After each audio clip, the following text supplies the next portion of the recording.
Hi hello வணக்கம். இன்னைக்கு நம்ம 2023 தெலுங்குல ரிலீஸ் ஆன ஒரு ஆக்ஷன் டிராமாவான ஏஜென்ட் இந்த படத்தை பத்தி பார்ப்போம். இந்த படத்தை பத்தி பாக்குறதுக்கு முன்னாடி நம்ம சேனலை சப்ஸ்கிரைப் பண்ணி வச்சுக்கோங்க. அப்பதான் நான் போடுற வீடியோ உங்களுக்கு வந்து கிடைக்கும். ஏஜென்ட் இந்த படத்தினோட டைரக்டர் யாருன்னு பாத்தீங்கன்னா சுரேந்தர் ரெட்டி.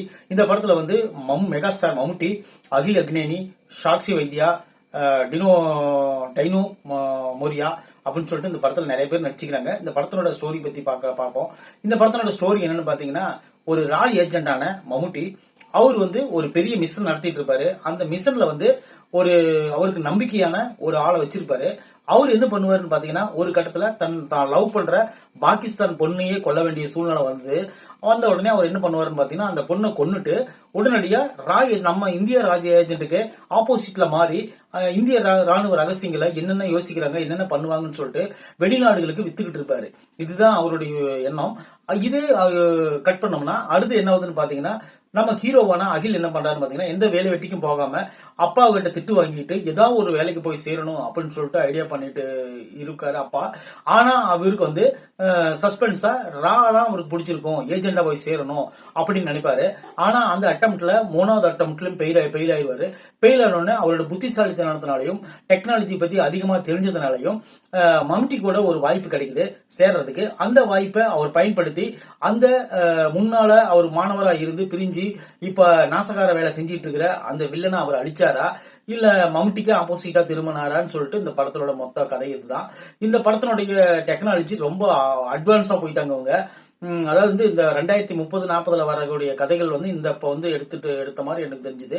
இன்னொரு விஷயம் பாத்தீங்கன்னா, ரா ஏஜெண்டா இருக்கிறவர் வந்து ஒரு மம்முட்டி உண்மையிலே அவருடைய கேரக்டர், அவரு பேசுற வசனங்கள், அவருடைய கண் சுருக்கிட்டு பாக்குற அந்த ஒரு கூர்மையான பார்வை, மனுஷன் இத்தனை வருஷம் கழிச்சு ஒரு சூப்பர் ஸ்டாரா அதாவது மலையாளத்துல ஜொலிக்கிறாருன்னா அதுக்கு உண்மையிலே மம்முட்டியோட அந்த ஒரு எக்ஸ்பிரஷன் தான் காரணம். அவரு வந்து ஷெட்யூல்டா நடிப்பாரு, ஆனா நடிக்கிறது உண்மையா தத்துருவமா அப்படியே ஒரு பார்வைக்கு யதார்த்தமா இருக்கிற மாதிரி நடிப்பாரு.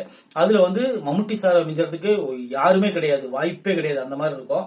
ஏன்னா மலையாளத்துல அவரு அவ்வளவு ஒரு நல்ல நல்ல படங்கள் கொடுத்திருப்பாரு.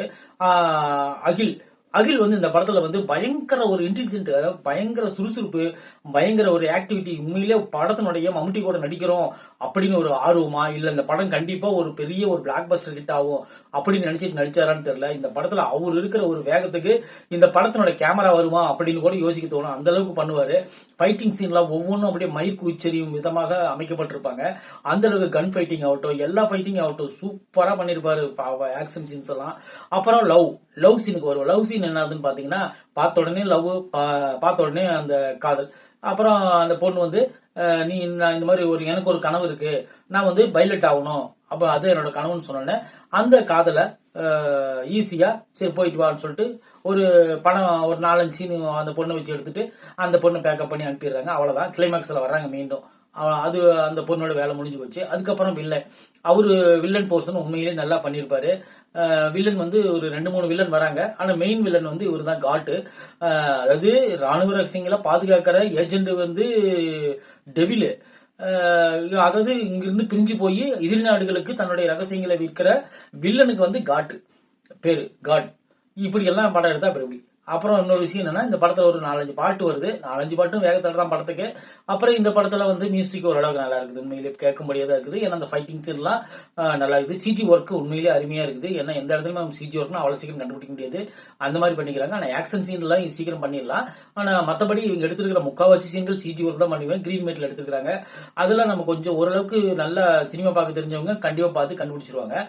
மத்தபடி இந்த படத்தை வந்து நல்லா ஒரு உன்னிப்பா பார்க்கணும் அப்படின்னு நினைக்கிறவங்க வந்து நிறைய சீனை வந்து இந்த படத்துல ஸ்கிப் பண்ணி விட்டுருப்பாங்கன்னு நினைக்கிறேன்.